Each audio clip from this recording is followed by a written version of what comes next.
Hello, I'm Pete Gerlach. I'm the author of the Break the Cycle nonprofit website. I want to introduce you to a very complex, controversial subject that I've been studying for almost 30 years as a professional therapist and as the son of two functional alcoholics. I want to offer you a summary of my observation about the widespread stressor of addiction.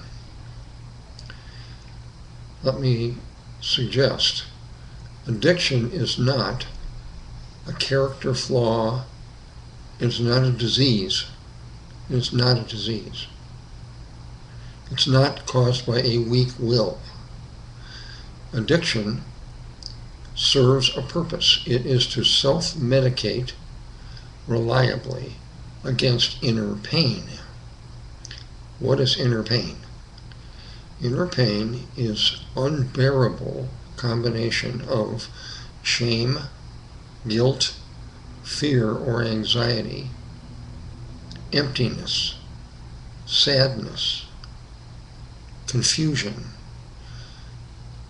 Those can feel overwhelming when a person is not taught at an early age how to recognize and deal with them.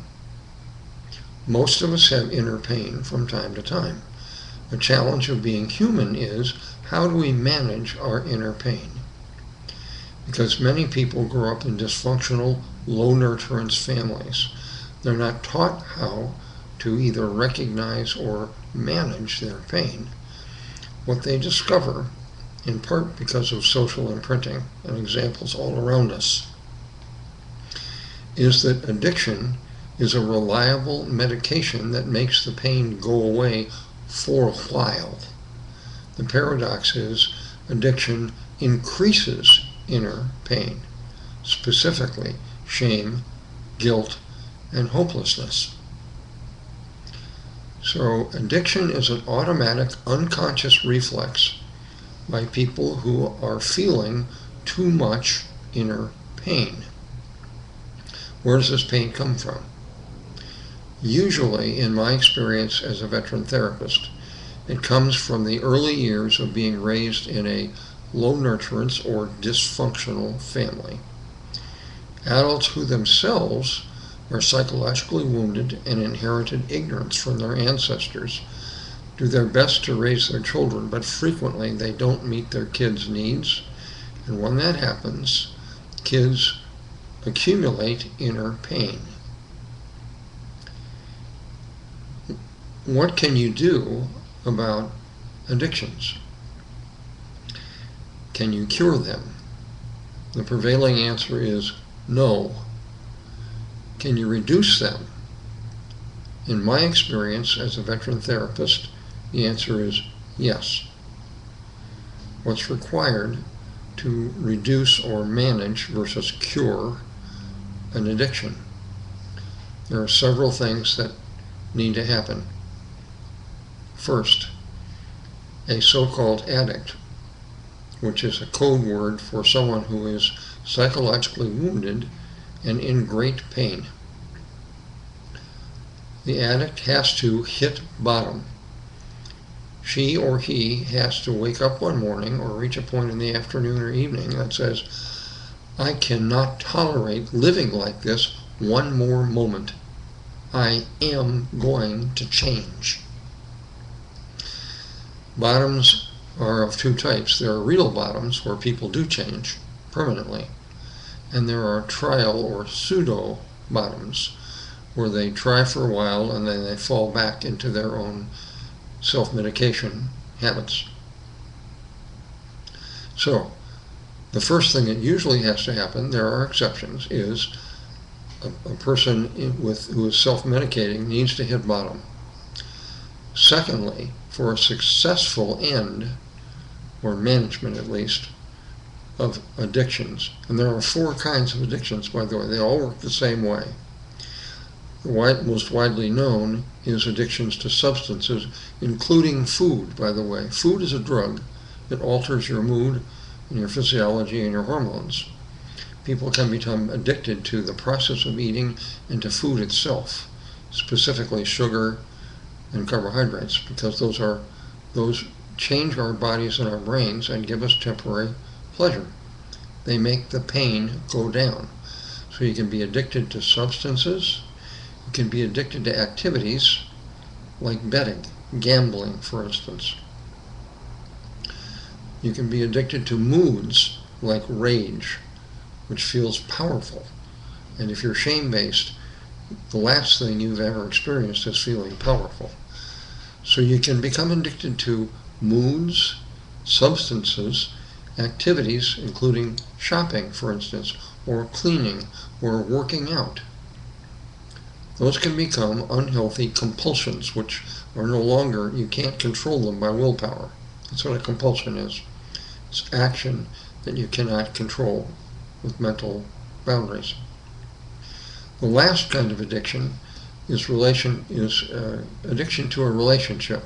The popular name for that is codependence. It works just like the other three kinds of addictions. You become so focused compulsively on another person, on their welfare, on their behavior, on their appearance, on how they relate to you, that you lose sight of yourself. Alias, you forget about or minimize or numb out your inner pain. So there are four kinds of addictions. To begin to manage them, you have to hit bottom. The next thing, in my experience, is you need to free your true self to manage your personality. That probably will mean nothing to you unless you've studied lesson 1 in the Break the Cycle website. There are 8 lessons there in sequence. They're self-study lessons. The first lesson is how to recognize if you're ruled by a false self, which most people are, and then how to free your wise, true self. In order to manage an addiction, you must do that. There are exceptions, but it makes the likelihood of, quote, recovery from addiction much higher. So, learn about your false and true selves, about psychological wounds, of which there are 6. The wounds cause your inner pain. Learn about them in lesson 1 and work to free your true self. Then you need to learn about the mechanics of addiction, which is what this brief video is attempting to summarize for you. Then you need to identify, the third step is identify specifically what is your inner pain. That's easy to say, it's hard to do. Inner pain can be a mix of, as I said, excessive shame. I'm a terrible person. I'm unlovable. I'm ugly. I'm stupid. I'm a failure. Inner shame. That starts in our first 6 years of life. Excessive guilt. I do bad things. It feels the same as shame, but it's different. Excessive fear is a widespread, perhaps universal, cause of inner pain. I fear the unknown. I fear failure. I fear intimacy. I fear success. I fear fear. I fear relationships. I fear taking risks. So that's a source of inner pain. Another source of inner pain, which is a little more difficult to recognize, is reality distortion. Another way we manage inner pain is to distort reality, to reduce our discomfort. The primary example is denial. What? Inner pain? I don't have any inner pain. Oh, yes, you do. The signs are unmistakable. So identify specifically your inner pain. Identify what promotes your inner pain. Frequently, that has to do with your childhood. If you do what's called in lesson 1 parts work, you can identify the personality subcells that bring you each one of these sources of pain. And over time, with respect and patience and help and creativity, you can reduce each one of these sources of pain. When you do that, your need to self-medicate goes down.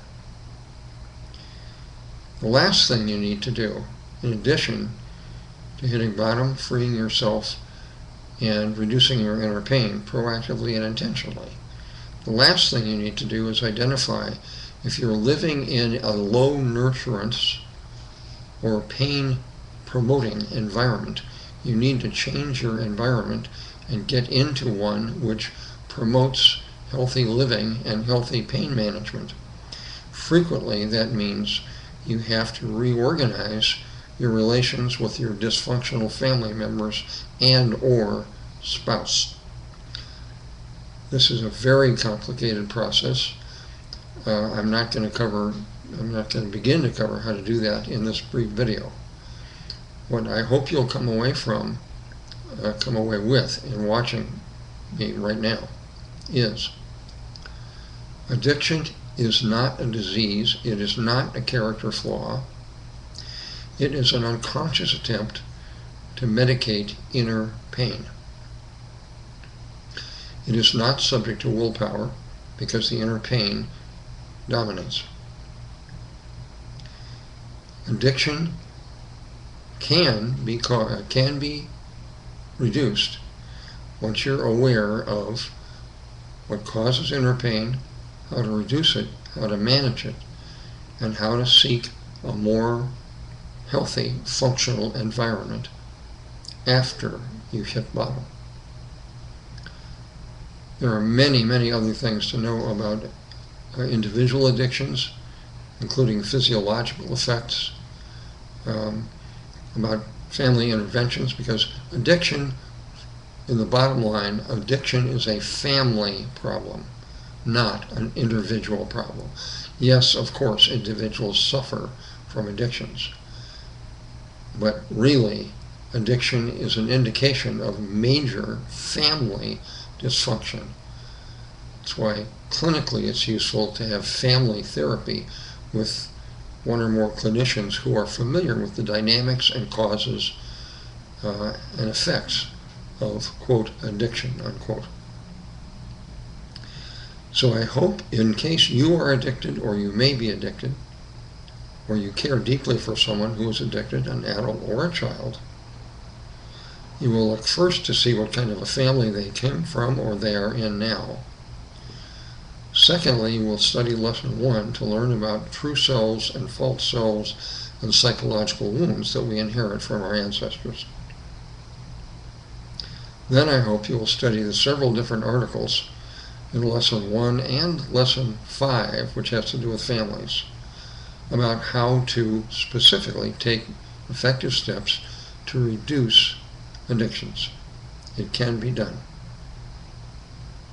I hope you find this concept mentally stimulating and challenging.